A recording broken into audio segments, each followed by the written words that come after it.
It's now 23 months since the war between the Sudanese Rapid Support Forces, commanded by General Hamdan Hemeti Dagalo, and the Sudanese Armed Forces, led by General Fatah al-Burhan, erupted.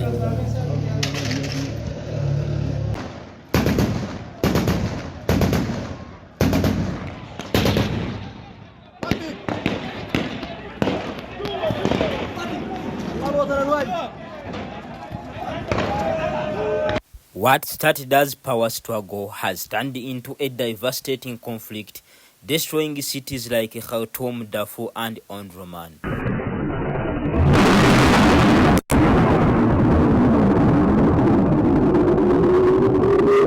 More than 3 million people, 7,500 homes have fled to neighboring countries. People such as Zainab Abdallah at this camp in Chad's border town Adre. They burned our houses and killed the people. The house is burned, and I don't have a home now, and I have nothing to do. I'm building a home from the tree wood, sugarcane straws, and plastic covers. But God is gracious. Shelters in the camps are weak, made of plastic sheets, sacks, and old cloth. They can't protect people from direct sun and the heavy rain. Food is also another big problem, as many go days without a proper meal, which raises concerns over malnutrition. Another one who fled to Chad is Ang Olmong. She narrates hiding children amid gun violence that lasted from 6 a.m. to 6 p.m. The old die as well as the young. They all die. Some people fled and some men were killed. And we fled. We left on foot. They did not leave us alone. They attacked us. Some died and some survived.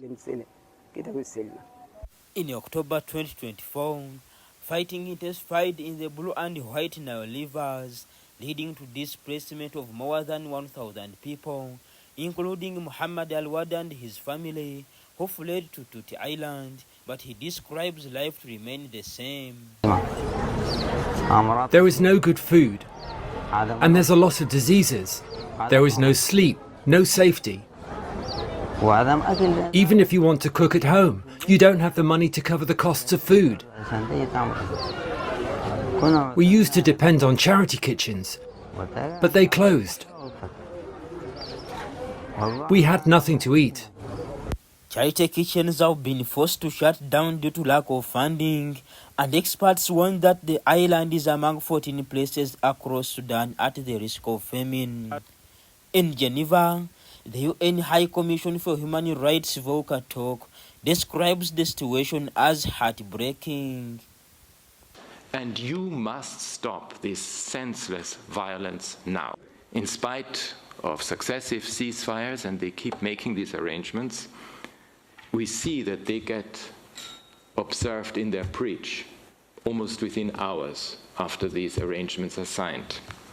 We see how civilians continue to be exposed to serious risk of death and injury. I mean, overnight we received reports of fighter jets across Khartoum and clashes in some areas of the city, as well as gunfire heard Khartoum North and in Omdurman. Turk also said that he was deeply troubled by reports of sexual violence in Khartoum and Darfur. He called on army chiefs General Fatah al-Burhan and General Muhammad Hamdan Dagalo, leader of the paramilitary Rapid Support Forces, to issue clear instructions to those under their command that there is zero tolerance to sexual violence and perpetrators of all violations will be held accountable. Report compiled by Muhammad Jumba for the news.